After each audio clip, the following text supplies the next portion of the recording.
Good evening and welcome to Match of the Day. And if I have to be honest, tonight's programme contains rather less goals than last week's, but I think you'll find more than enough good action to keep you riveted to the set, action provided by Spurs and Aston Villa, Leicester and Watford, and West Bromwich Albion against Norwich. And that's embellished with some fascinating stories from today's cup ties, an unusual St Valentine's Day story in which Bo Derek gives one of today's players 10 out of 10.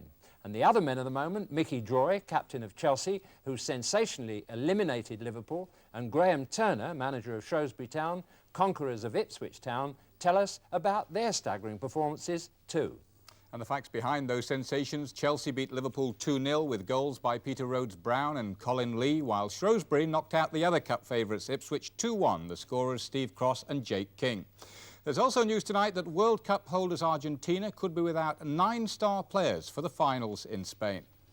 Well, so we go to White Hart Lane for the second week running. Last week we saw Spurs overwhelm Wolverhampton Wanderers in the league, and the 5th round draw of the FA Cup brought together Spurs, the cup holders, and another illustrious team from the Midlands, Aston Villa, the league champions. It was bound to be close, and so it turned out. Your commentator, John Watson.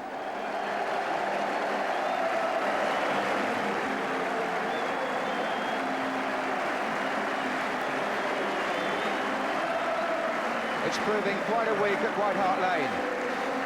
And as Spurs continue their assault on 4 trophies, it's time to take stock of the influence of Ray Clements, who has been ever present since making his debut against Aston Villa in the Charity Shield, and who's kept a clean sheet in all Spurs' 9 domestic cup ties this season.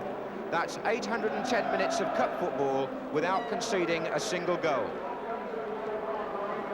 But Spurs are forced to make one change. At number 5, Graham Roberts comes in because Mick Hazard has now joined Ricky Villar on the injured list, and Roberts will play in midfield.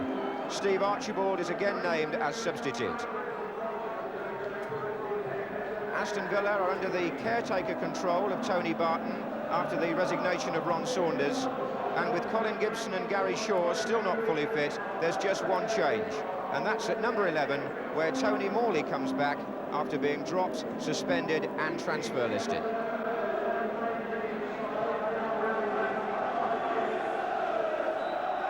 Aston Villa start the match playing from right to left. They haven't had a home draw in the FA Cup for 5 years, and the odds are against them today in more ways than one after the turmoil at Villa Park in the week. But remember, they are the league champions, and they are in the quarter-finals of the European Cup.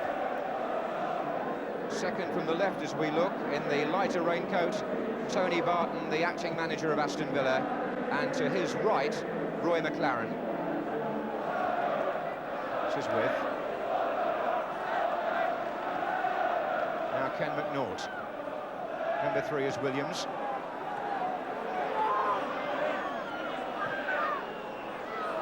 Morley and Perryman. And that tussle started way back at Wembley in August when they had quite a scrap.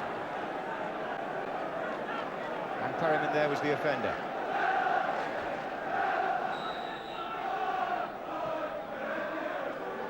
Evans is coming in! Well, last season and the season before, he scored any number of goals from set pieces, 17 in all in those 2 years. But he hasn't been on target so far this season, although he did get free then. Keith Hackett will remember Tottenham well from last season's FA Cup final when he took charge of both games at Wembley. Galvin's begun a run to the left, marked by Swain, who fouled him. Quickly taken, and Galvin's on his way again. Quick free kick from Houghton, 3 in the middle. It's Crooks. Falco's unmarked far post, if he can be found. Perryman. And Villa almost caught out for not concentrating when Swain gave away the original free kick. Hoddle. Ardiles. Mortimer for the Villa. Morley.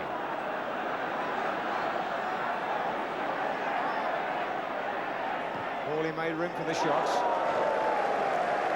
Well, he had his disagreements with the previous manager. One wonders whether Tony Morley can settle down sufficiently now to play his way into the England World Cup squad, which is certainly his ambition.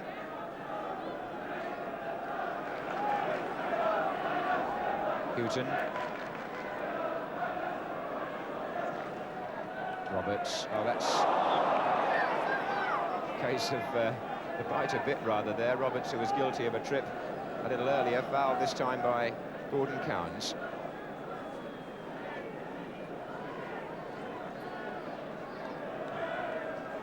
Here's Houghton. Ardiles trying to slide it through again for Houghton!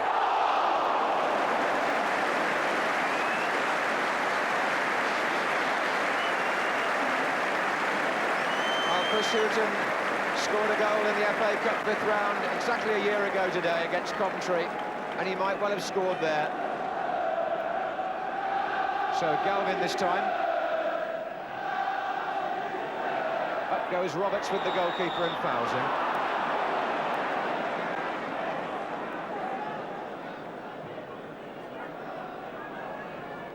This is Evans. With calling for the long ball down the centre. Houghton with plenty of time. Back again by Evans.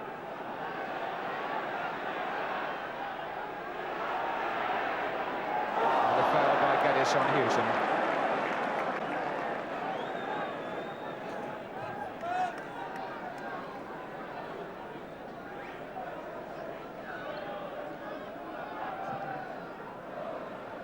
That was Galvin.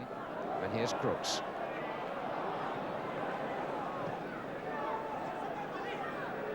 Price. Crooks again.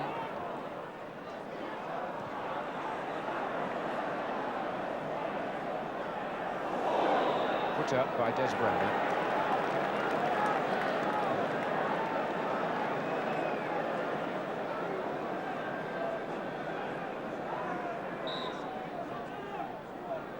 In goes Roberts with Evans.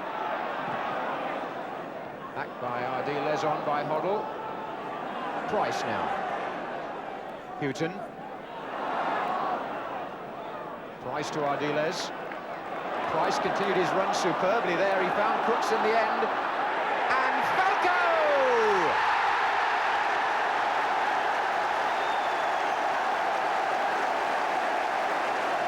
Mark Falco, the scourge of Aston Villa. 2 goals in the Charity Shield, the first goal here today. But what a part Paul Price played in that. He came from way back, survived 2 tough challenges, stormed on, finally got the ball out to Crooks. The cross was perfect, so was the header. And Falco puts Tottenham ahead after 33 minutes.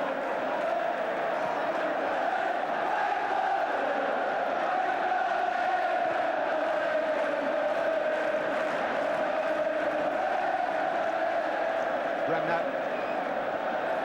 Cowans. Mortimer. With. Villa coming back quickly here with Bremner. And Ardiles back by his own goal line. Well, what a season they're having at White Hart Lane. Already through to Wembley in the League Cup. A goal up here in the FA Cup 5th round. And the quarter-finals of Europe still to come. What a time to build a new stand.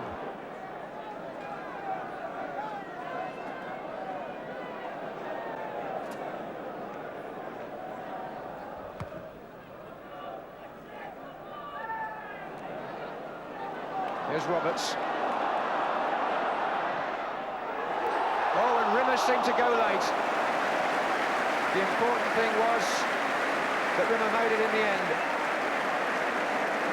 Didn't look to have a lot of power from Graham Roberts, but that could be deceptive from here, the angle on the ball.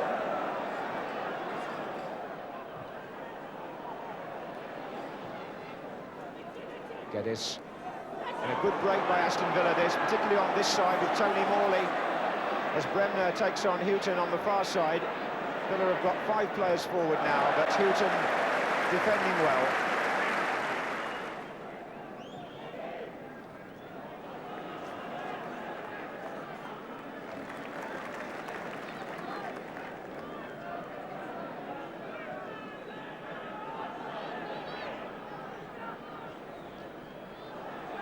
Tony Galvin showing his pace. Finding Crooks.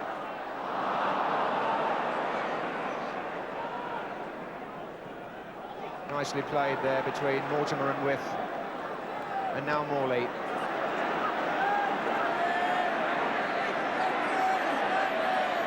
Geddes in space, but surely somebody was offside, and if it wasn't Geddes, it was With further over.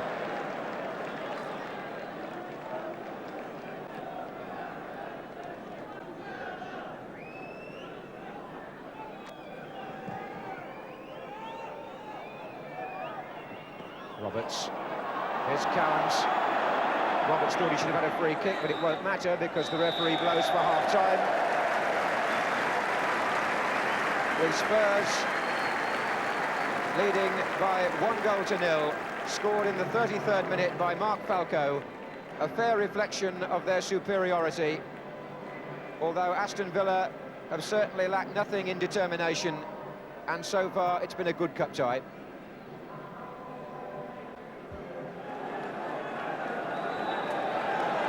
So many omens seem to be going with Spurs these days, and since the war they've played Aston Villa 5 times in cup competitions before today. Spurs have won them all. They're winning this one by the single goal. Here's Houghton. Ardiles. Crooks off the heels of Evans. Here's Galvin.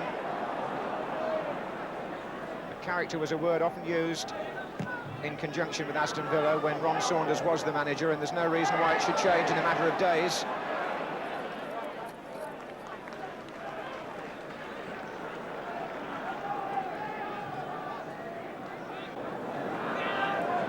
With piling in with the defenders, and in doing so he concedes another free kick.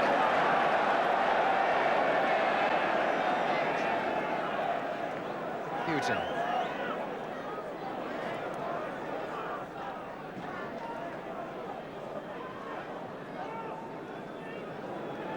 This is Miller. Attackers trying to get free. Falco, the target, got a flick on it. Crooks is coming in. Evans was with him.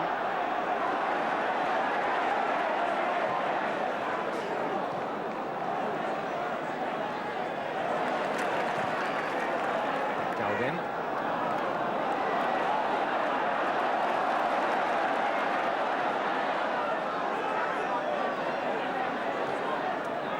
Houghton, Ardiles to his right. Houghton again. Falco, Ardiles. Well taken out by Jimmy Rimmer. Lovely build-up by Tottenham. It was patient and precise. And when the ball was played back to Ardiles, it was a good effort and a fine save.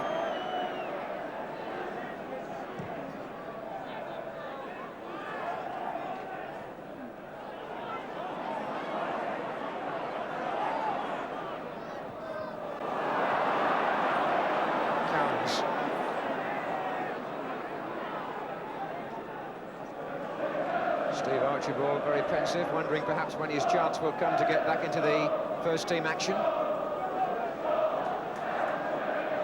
At naught. Bremner's in there with Houghton. With is coming in as well. This is Swain. Now it's Cowans.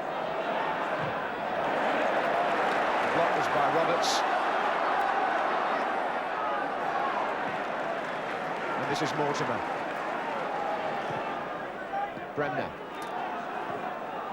Again, a good ball into Peter With. Morley out left.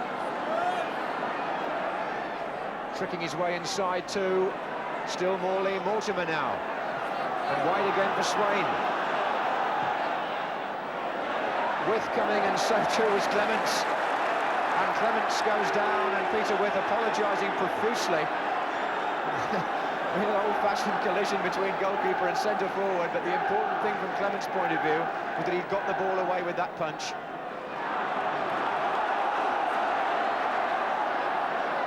Williams tracking back with Ardiles. Here's Hoddle. Slightly lazy one, that from Hoddle. And Aston Villa have had something to bite on these last few minutes. Plenty of possession, more than in the first half. Here's Morley. Mortimer.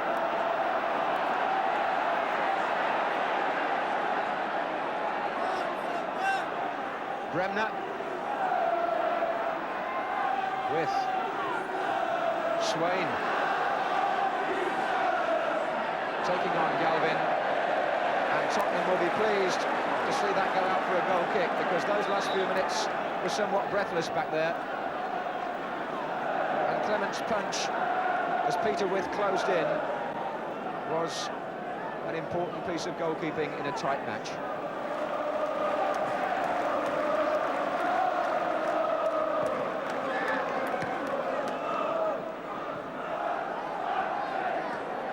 Well played by David Geddes to Des Bremner. Peter With pulls away in the centre. There are two others there as well. One of them was Geddes, and the tackle was by Roberts. Spurs were about to substitute Garth Crooks, I think, then, but Graham Roberts has gone down injured, so that could mean a change of decision on the bench.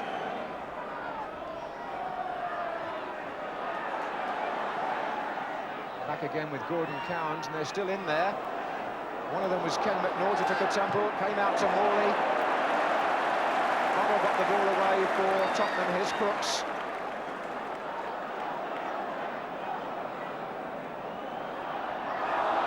All rather rough and ready by Alan Evans. The situation regarding Garth Crooks, that he took a knock on Wednesday, and he's now gone off to be replaced by the man who enjoyed such a fruitful partnership with Crooks last season, and that's Steve Archibald. Very popular with the crowd. He's been out since the 5th of December, and now with 12 minutes to go, he's on as number 12. Here's Hoddle.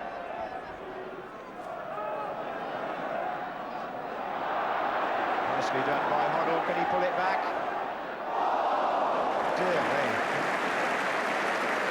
Rimmer and Falco having a little tussle with the goalkeeper, tried to clear the ball. It was Hoddle's good work earlier.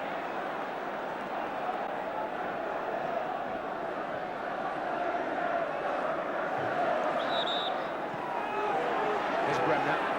Oh, Houghton took him there. It was the second time Houghton's been guilty of that, and that's got to mean a booking, surely.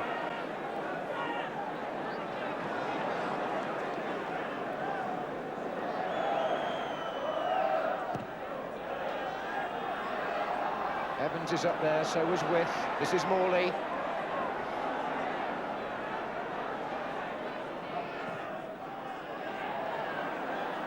McNaught. Cowan's deflection, and Clements did well to get across.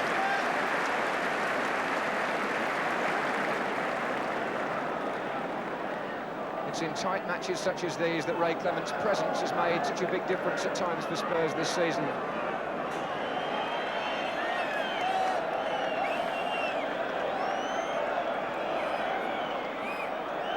Archibald.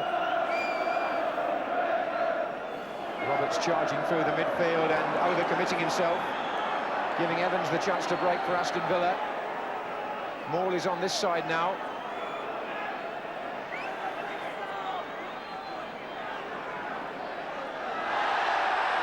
Well, the linesman said it didn't go. It has now, and it's a goal kick, is it? Oh, the dispute is over whether the ball was out the first time for a throw, and he says no. Evans actually wondered about a possible corner, and that's got a no as well. So it would appear that Spurs are fairly safe.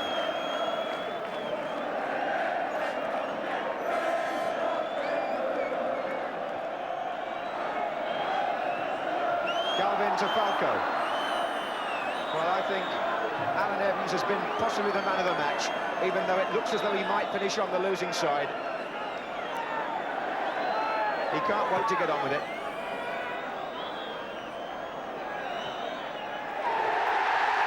What a week it's been for Spurs. Keith Birkinshaw through to Wembley in the League Cup, through now to the last 8 in the FA Cup, of which they're the holders.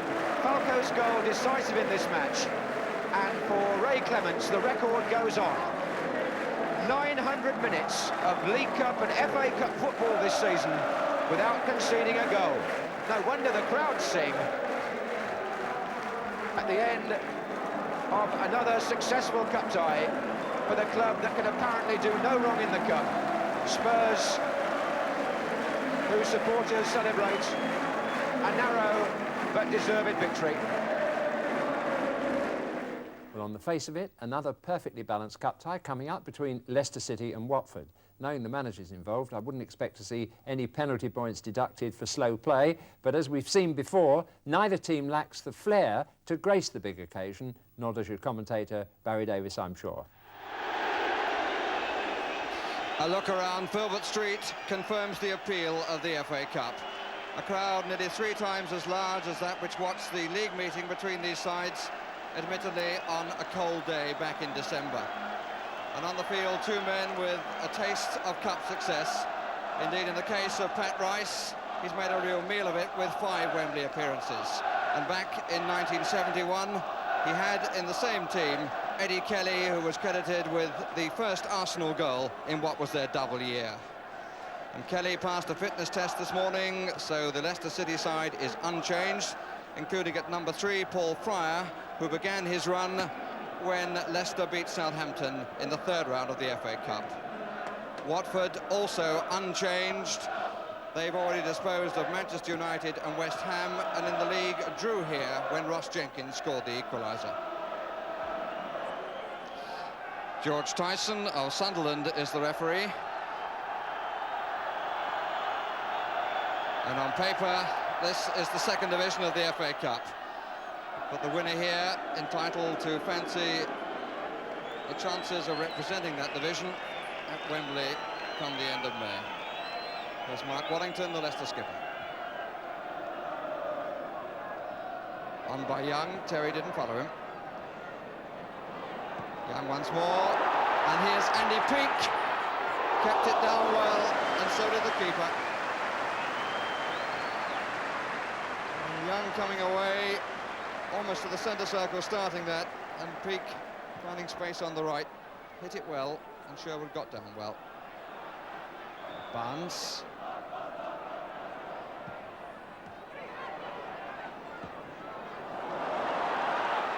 Peake.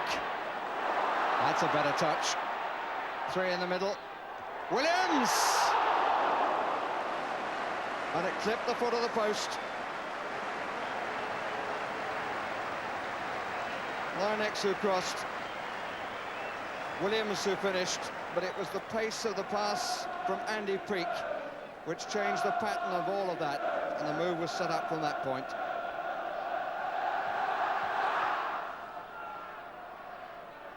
We've had a quarter of an hour. And I suppose the 2 best goal efforts have been at the end, protected by Steve Sherwood.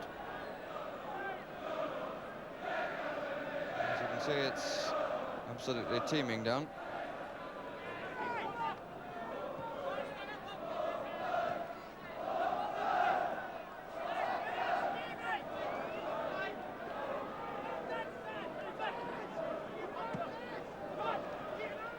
O'Neill.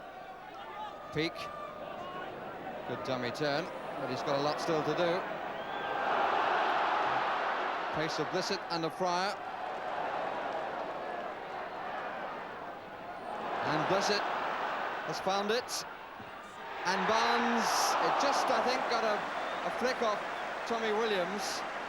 It took all the pace out of it, but some lovely play by Blissett.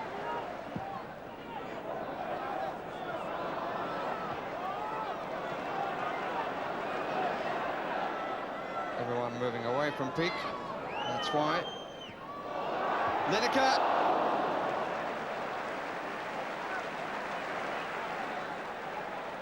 And the throw being missed as it came in suddenly created a space.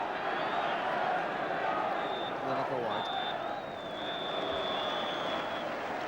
And the first half of considerable endeavour ends with a blank score sheet.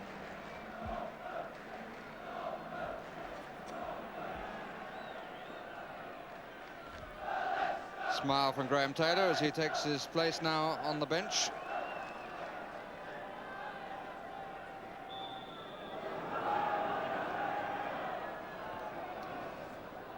Steve Terry had a very good first 45 minutes, certainly ahead of Alan Young on points.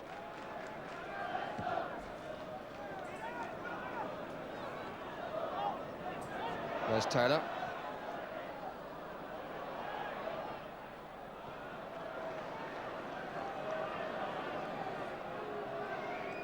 It's Tommy Williams. Linex. Kelly.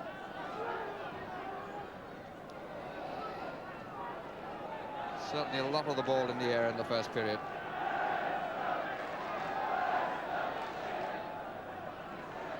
Young, Terry at his back.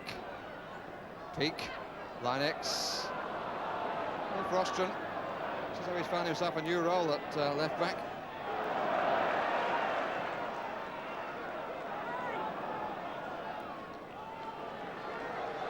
He's lost his place as a midfield player. He's now come in at left back and doing well.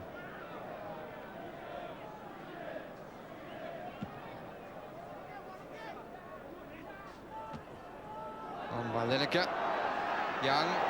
Wilson. Lovely touch from Young. And here's Linex. And a corner. And it was Wilf Rostron who got across and got the deflection to turn the ball over. After the little touch from Alan Young had opened a gaping hole in the centre of the Watford defence, which Wilson threatened. And then Linex steaming in from the right was denied by the deflection from Rostron. Linex to take the corner. Larry May at the back. Out by Armstrong from Lineker. Andy Peake.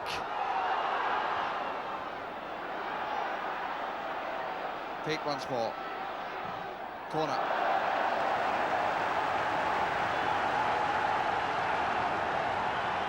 A roar of both hope and approval from the Leicester followers.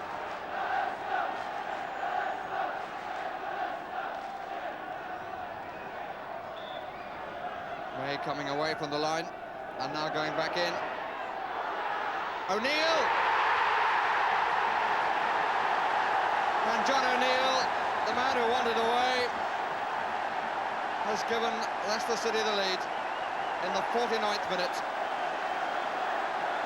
They hesitated on the line then, the Watford defenders, and O'Neill took advantage of that to curl one over the top of a goalkeeper and two other defenders. So a totally different complexion now. And here's Alan Young. Terry rather wild. Wilson. Corner.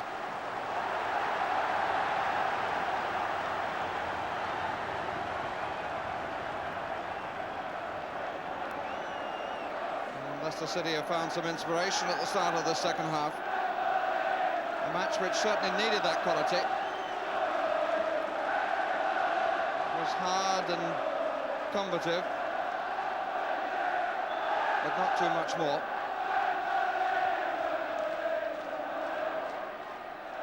Here's Kelly.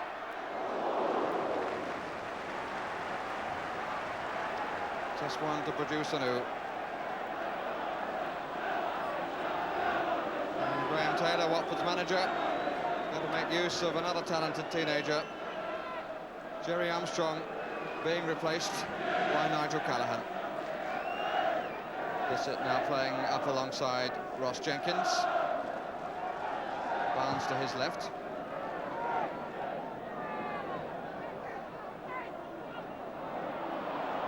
Won by Rostron. Here's Jenkins. Young.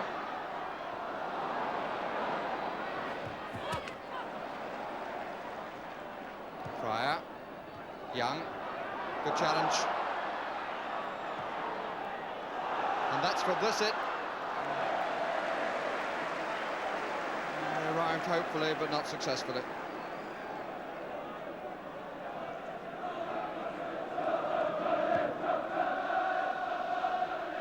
Bolton. Kelly. Wilson. Shooting chance was on, and might still be.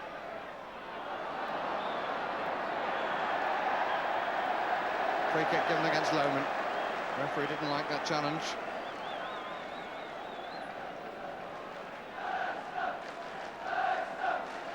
So we're one has the feeling, looking at Mr. Tyson, that when players look at him daggers drawn, his look is such as to turn them round in the opposite direction.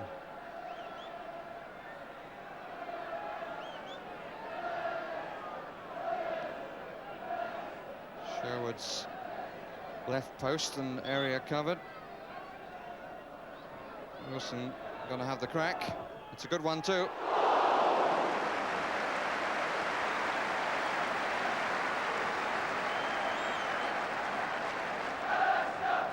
Corner is on the right. Hit very cleanly by Wilson. The goalkeeper all in line just to tip it over.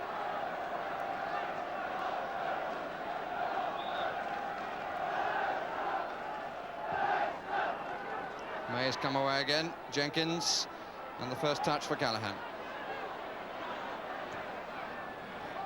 Barnes.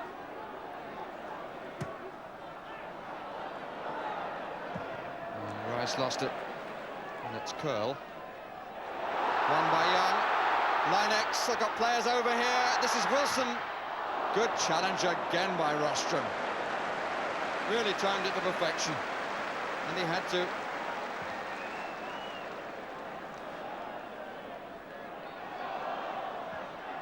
Offside against Wilson.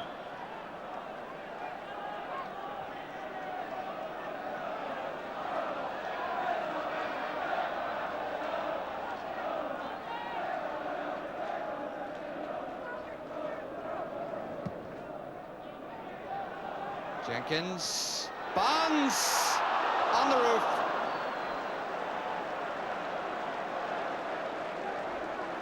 And he got round the back, did John Barnes. But he was running out of room and couldn't get the header down enough.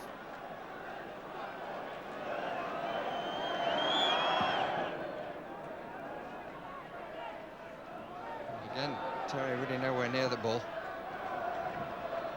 The flag is up for offside against Lineker.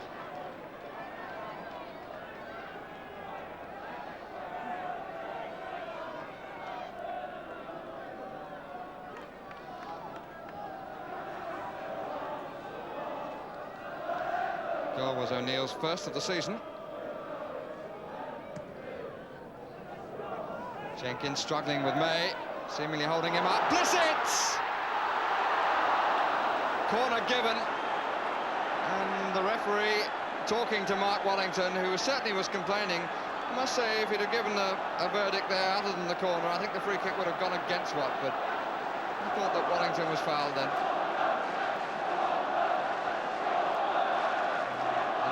Match gone, and it certainly got better in this half.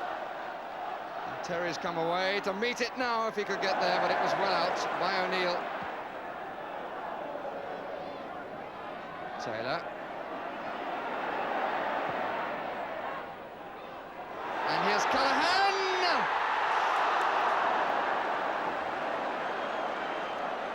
And the youngster, both hurt and disappointed. But the speed at which Wallington came to him was certainly greatly responsible in the fact that the shot just curled over the crossbar. Mark Wallington, the only survivor on the last occasion that Leicester City were in this round of the Cup back in 1976.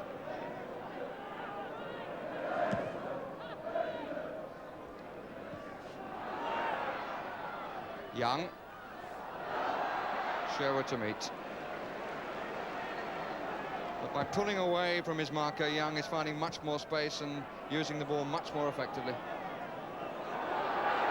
Rostrom having to cover again, but here's Lineker. Good save.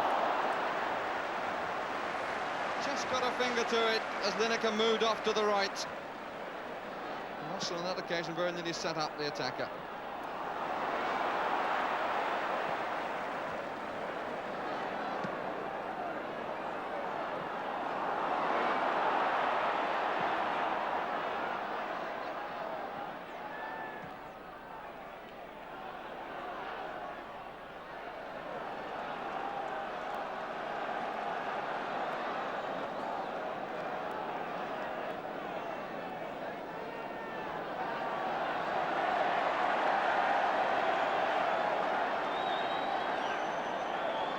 Long throw coming up.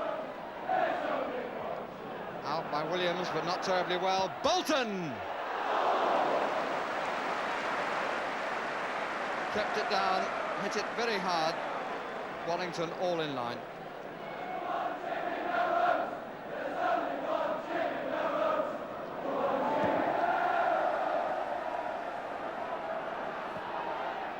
All the way.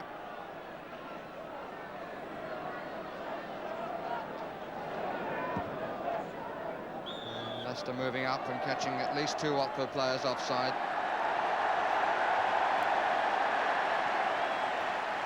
And the substitution being made, Jim Melrose coming on to replace number 7, Steve Lynott.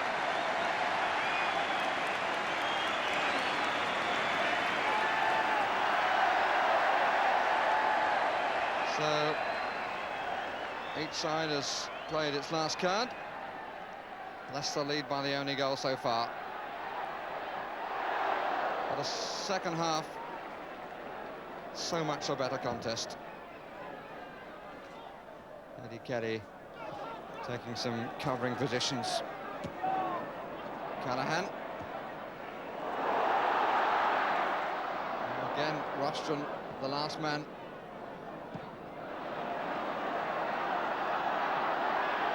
Here's Young.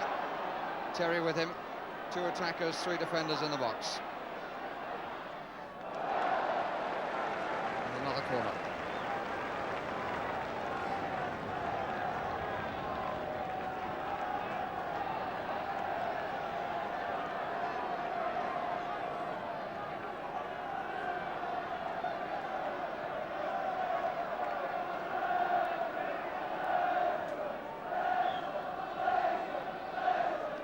Forward once more. Watford a bit slow to react. Here's Wilson. Terry. 2 chances to get it away. Peak. Melrose. Young coming behind Terry. And here's Melrose. Touched onto the post by Sherwood. Melrose bemoans his luck, but Sherwood got down well to turn that onto the post. But Watford unbelievably hesitant in defence. Had 2 clear chances to get the ball away and didn't, and almost paid the penalty.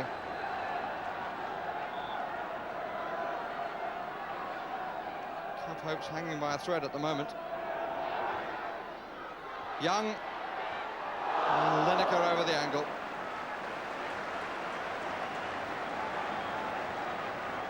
Had a very different second half, Alan Young. Much more productive by using his head more.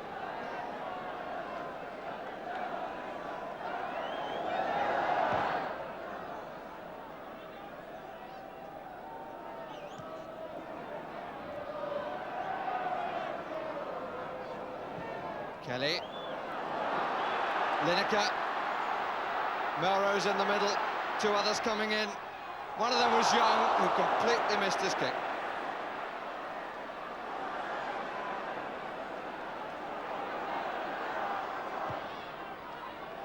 Williams at the back. And Young who turned it in, or did it go off Terry? Tommy Williams coming round the back. He gets all the congratulations. Young poked at it. Terry was in attendance, and in it went. And Leicester City celebrate a place among the FA Cup's last 8.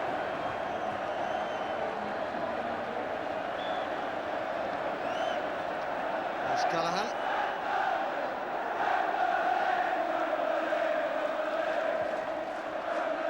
Jenkins, Taylor.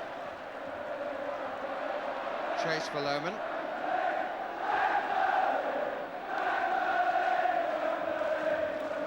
Again, the noisier part of the ground chant, Wembley, Wembley, where Leicester City have been 4 times on every occasion returned as the vanquished.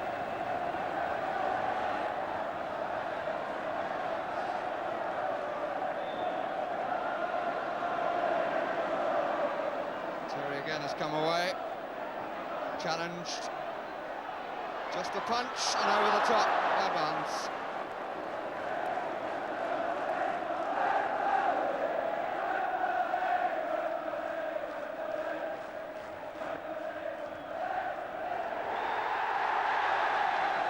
And the Roar greets Leicester City's place in the 6th round of the FA Cup.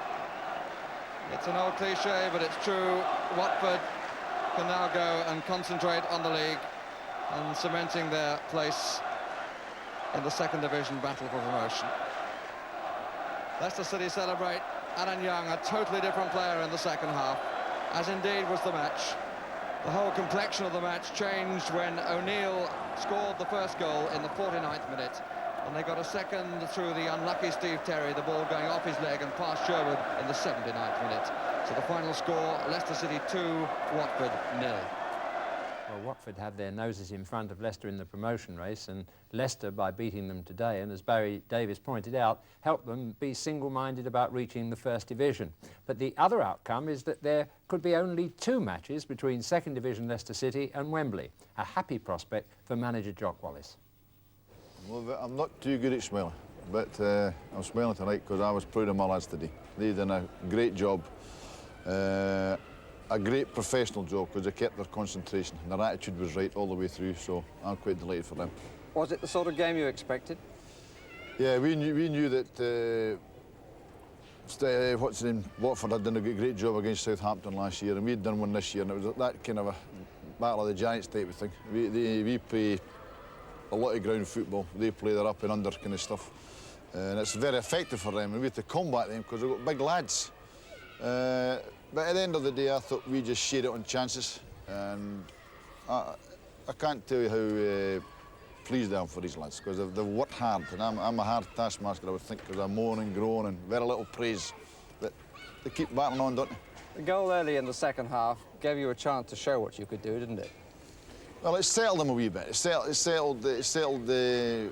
settled Young in particular to get his ball back to the midfield man and get the through ball after that. And it takes a lot of... You can't combat it if you've got pace men going into space after the ball and a good passing. And I thought Kelly did a great job during the second half as well, as Wilson and Pete did a hard running job. But I was just saying that in the dressing room that I felt I couldn't pick a man of the match for my team because everybody at one time done a great job, done their job to perfection. And it's been hard for me to pick a man of the match today. Now, some people talk about Cup and other people talk about League. I have a feeling that you think that Cup and League can go very much together for you, even now. I just play one game at a time, and I don't care if it's a cup, a league, a friendly, 5-a-side, 2-a-side, 1-a-side, as long as my team wins, that's all I worry about. And we have now got to establish ourselves in the league with a vengeance if we want promotion, and I think it's on. You think it's running right at the moment? I think it's on, because they're psyched up and they just don't know when to give in. Because I think they're more frightened of me when they come in that dressing room than they are the team in the park. There's only 11 of them out there. I don't blame them either. Well, after this final match coming up, we'll have all the news from Bob, and we'll be hearing from Graham Turner, manager of Shrewsbury, Mickey Droy, captain of Chelsea, and reveal who is Bo Derrick's 10 out of 10 cup tie player. But meantime, it's action again, and what I thought was the most interesting cup tie of our 3 this evening, the one between West Bromwich Albion and Norwich City. Your commentator at the Hawthorns was Alan Parry. Two strikers who were teammates just a couple of months ago are on opposite sides today, and each has a special reason for wanting to score the match-winning goal. Albion's Cyril Regis is determined to end a spell of 7 games without scoring to press his claims for a place in the England team against Northern Ireland, due to be announced soon. And Norwich's John Dean, who played alongside Regis earlier this season, is keen to prove that Albion were wrong to let him go. One of these two could well hold the key to this tie. The teams, well, Albion make 4 changes, 1 positional from their midweek defeat at Tottenham. 16-years-old Mickey Lewis replaces the injured Martin Joel. Andy King takes over from Kevin Summerfield, who's substitute, and Nicky Cross will play in midfield. Norwich have lost Dave Bennett through injury, and he's replaced by Peter Mendham. And their leading scorer, Ross Jack, has to be content today with the number 12 shirt. So it's West Bromwich Albion in the stripes who get us underway. They're attacking from left to right, and a match that could hardly be more vital for both these sides. They're midway down the table in their respective league tables. ball twice out of play in these early stages. Quite a contrast in the state of sunshine covering this pitch. One half completely illuminated, the other in shadow.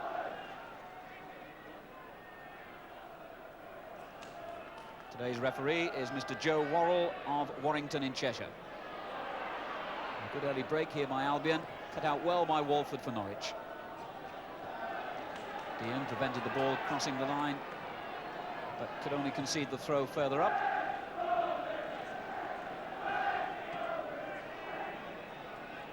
Statham to take it for West Brom.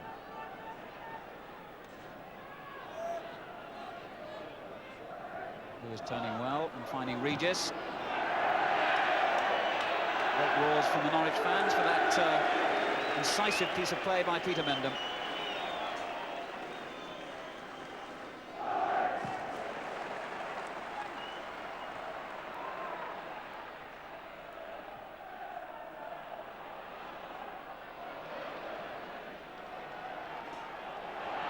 Norwich capitalising on that mistake. Here's Borum. Trip, but the referee allows him to go on. Maguire in hard. And some very strong early challenges as the ball is laid forward for Regis. Norwich very stretched to the back here. King.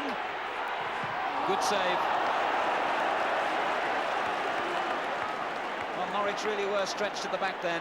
As the ball was laid into the middle by Regis, the shot came in, it was on target, and the goalkeeper made a good save. Here's Walford. Mendham, a beautiful ball infield to Dean. And he finds Birchin. Promising attack. And Dean got back on the end of it too with that shot which went swinging wide. It all began really with that excellent ball from Mendham in midfield. 3 Norwich City players involved. When the ball was crossed back into the middle to Dean, his shot went wide.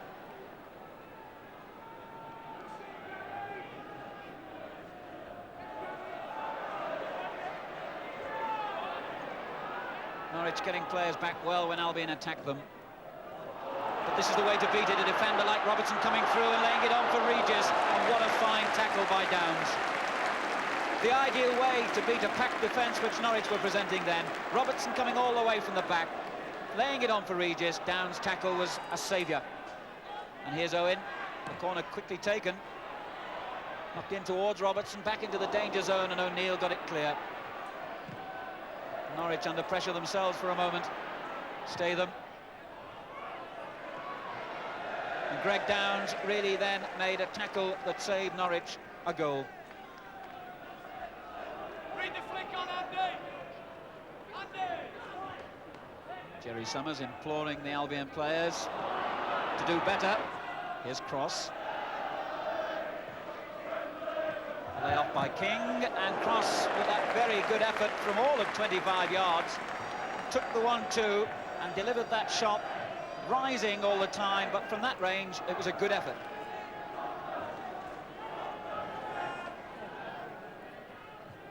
Statham coming to meet the goal kick. Walford's header. Here's Robertson.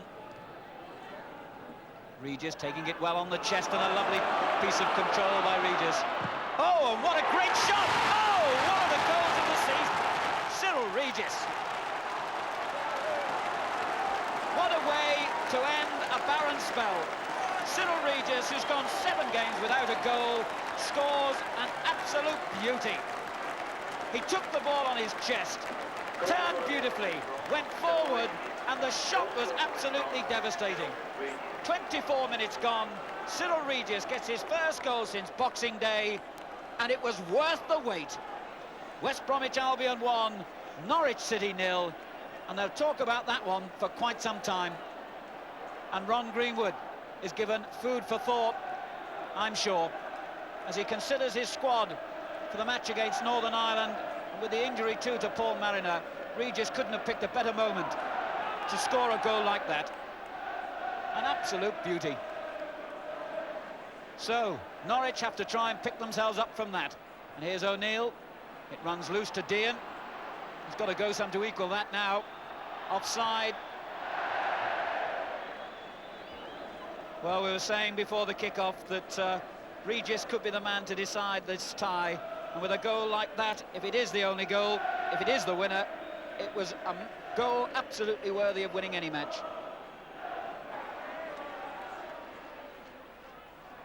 Martin Bennett won it then. Weil. Regis, a new lease of life from that goal. Came off Watson, and he did well to get it clear. Here's Lewis. Statham. Bennett on the far side in space. Owen trying to get on the end of that 1-2, and Walford's having a good game though for Norwich, who could stretch Albion with this counter-attack.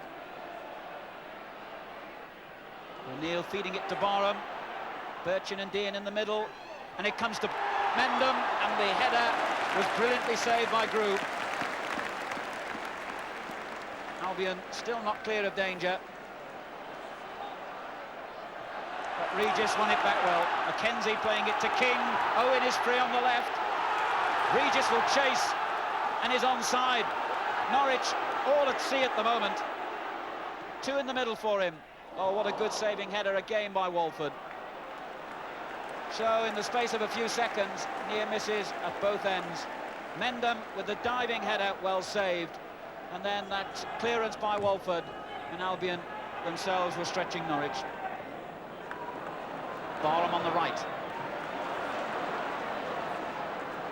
Simmons overlapping for him, and he comes inside. The shot deflected.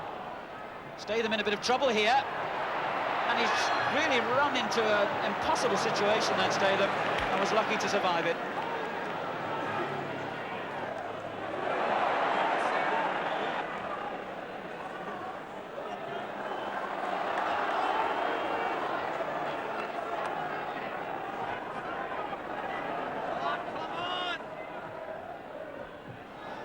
Birchin battling well.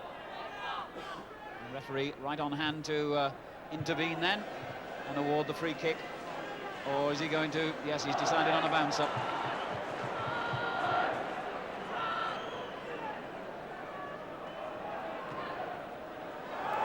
Well, it bounced very fortunately then for Regis. And here's Owen.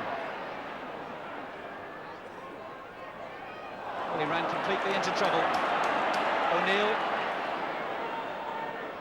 And still O'Neill. And still. What a good run. Barham. Here's Dean. Oh, well, that was remarkable.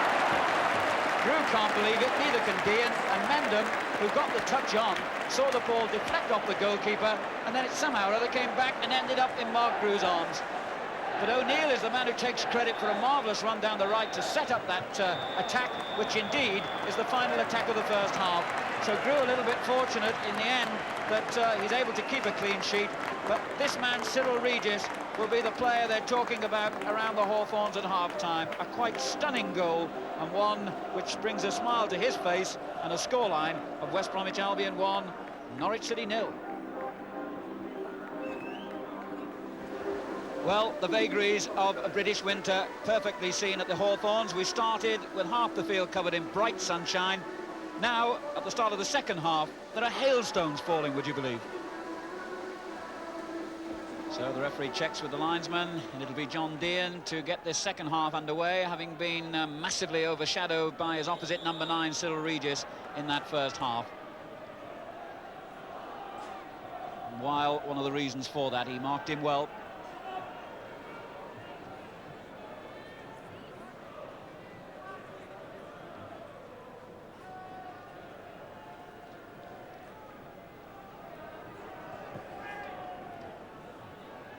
Kick aimed at Barham, and a good ball turned forward too. Robertson looked as though he'd misread it then, and still could be in trouble, but Owen's got him out of it. And here's Statham. Tried to play it over the back of the defence. Watson was quick. Regis almost just as quick.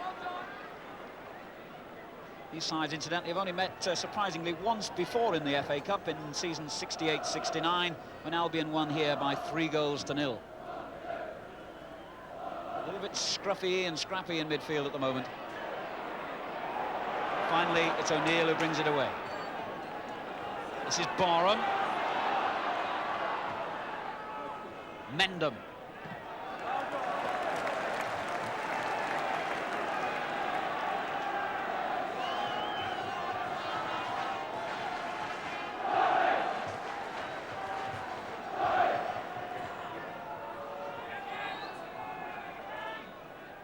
finding Birch in. Good control, and Barham again. Difficult one that for Robertson. Birchin winning it once more. Here's O'Neill, good skill, and a corner. John Weil coming across to cover. O'Neill doing well then with that little flick up in the air, and Weil happy to see the ball go behind.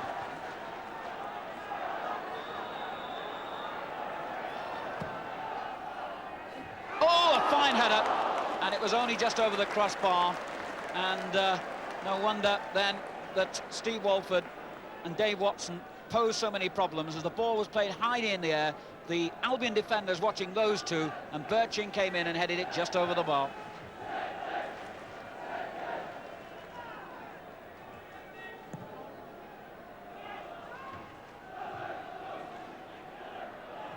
Sent forward by Lewis.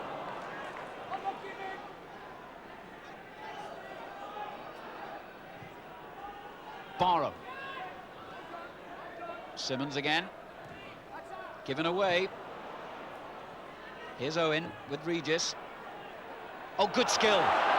Regis. A good layoff to Mackenzie. Fine save. Well, that reminded one of that stunning goal he scored in the Wembley Cup final last year. The kind of shot, certainly, that produced a goal on that time. But Wood's right behind it this time.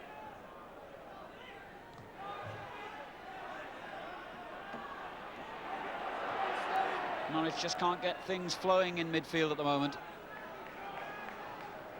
Greg Downs has been one of their main points of attack, and that's a good ball from him to Maguire.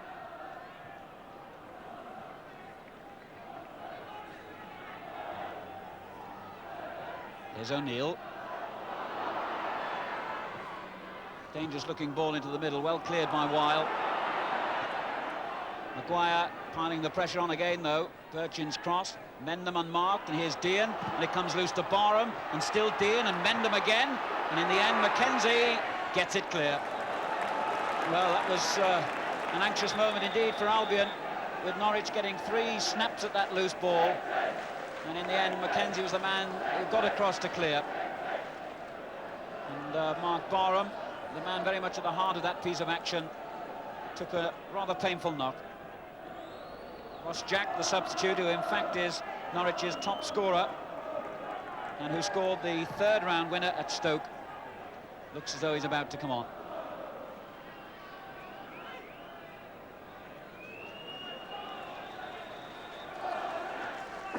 Substitute for Norwich. So a sad sight then, young Mark Barham, just 18 years of age. That goalmouth collision has brought the end of the game prematurely for him, and Norwich have brought on their substitute Ross Jack. And here's Lewis. Given away, it's all a little bit scrappy in midfield, but Lewis battling away well. Bennett. Good layoff that by Cross. Turned in first time by Bennett to King. Back again to Cross. A very good effort. Certainly the best of this second half. The ball played in from the right. King turned it back. Cross with the first-time shot from just outside the area, over the top. Walford now. Good ball to Simmons midway through this second half. Norwich still a goal to 0 down. Walford again. They've certainly got enough man forward here, Norwich. One of them is Downs. Look for Dean across the area. Ross Jack. So the cross came in from the left. Up went Dean and nodded it down, and Jack was so close to what would have been a sensational goal.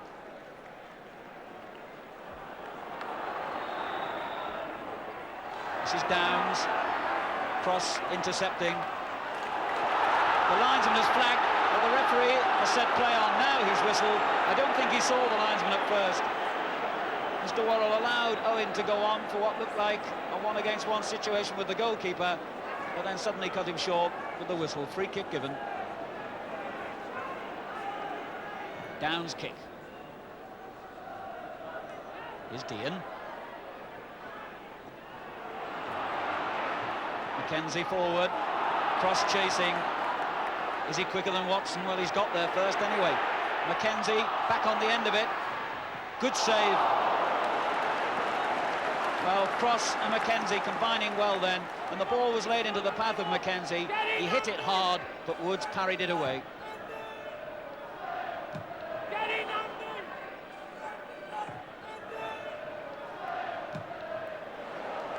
Robertson happy to lift that high into the crowd, which incidentally is just a little short of 19,000 today. The crowd imploring the referee to blow the final whistle. They know it's been a real battle in this second half for Albion to hold on as Birching crosses dangerously again. This is Jack. Mackenzie hoofs it clear. And look at this, this is incredible. 2 Albion players and only Chris Woods. Regis, can he go all the way and finish this? No, he can't. Woods, considering the situation, did magnificently. An incredible counter-attack. Cross and Regis all alone. Woods stood between them and what would have been a clinching goal. Regis took it too close to the keeper. Fine save.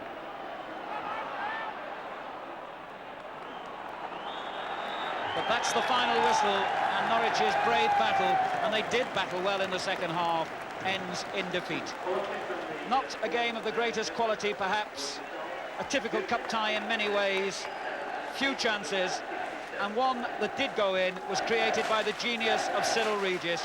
A magnificent goal, and it was enough to clinch a victory for West Bromwich Albion and a place in the quarter-finals.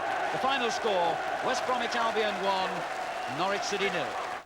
Well, I don't begrudge West Bromwich Albion that victory, nor Cyril Regis his relief at scoring such a splendid goal that deserved to win a cup tie. But I did feel sorry for Norwich City, who took the game to Albion, in no way looked inferior, either territorially or for pure ability. And Ken Brown looks to have welded together a team that could regain former glories quite quickly. Well, Albion are one of only 3 First Division clubs who go into Monday's quarter-final draw. The other 2 are holders Spurs and Coventry City. The 5 other quarter-finalists will all come from the Second Division. One of them, Chelsea, provided the most memorable result, beating Liverpool 2-0 in front of a 41,000 crowd at Stamford Bridge, with goals from Peter Rhodes-Brown and Colin Lee. So let's now find out exactly how Chelsea knocked out the European champions as we join their captain, Mickey Droy. I think we've done ever so well. We got the result we wanted. I should think they probably feel a bit disappointed, but it's about the 3rd time we've done them now, and we're well pleased, obviously. You got the Indian sign on Liverpool, haven't you? I think they won't be too, sort of pleased to get, to be drawn against us again in cup games, because we just seem to have something over them, and we've done them a few times now. Liverpool might feel it was a freak result, but of course Chelsea would argue that it was the result of good planning. Yeah, obviously Liverpool had a hell of a lot of the play, but we knew that they was going to come forward a lot, and we had to contain them. And as long as we didn't give away anything silly, then we had a good chance of scoring goals in the break. And that's really what happened. And the Chelsea management, I know, watched Liverpool's last 3 games and felt that Souness in particular was allowed too much freedom in the middle of the park by teams like Ipswich. Yeah. I think what's happened in the games that our manager and the assistant manager have watched is they've played against First Division opposition, and the teams have allowed them too much time and space. And obviously if you do that against teams like Liverpool, they just slaughter you. So what we tried to do was to put Colin Pates on Graham Souness and close him down to stop him playing, and to counteract the threat of Terry McDermott, and that's what we did. It didn't work too well in the first half in the case of McDermott, but overall, we contained them. We kept them to shots from outside the box, and on the break we fancied our chances, and we scored 2 goals for it. Deserved it? Yeah, I think so. Why not? We were the underdogs. We had nothing to lose. We knew it was going to be a hard battle, and we scored 2 goals. They didn't score any. And our reporter, Tony Gubber. So a great performance by Chelsea, but one matched by another Second Division club, Shrewsbury, who are managed by Graham Turner. They beat UEFA Cup holders Ipswich 2-1. Graham, a well-deserved win with set pieces the key. Well, yes, I remember you coming down 3 or 4 years ago to watch the cup run when we played Cambridge and then Manchester City, and we were scoring off corners in those days, and we're still doing it now. Very difficult to defend against. We scored from a corner and a free kick. I know you played yourself this morning, Graham, for the 3rd team. Is there a chance perhaps you could be back for the 6th round or even Wembley? Well, I mean, Wembley's a dream. It's a dream we've had since we played in the 3rd round.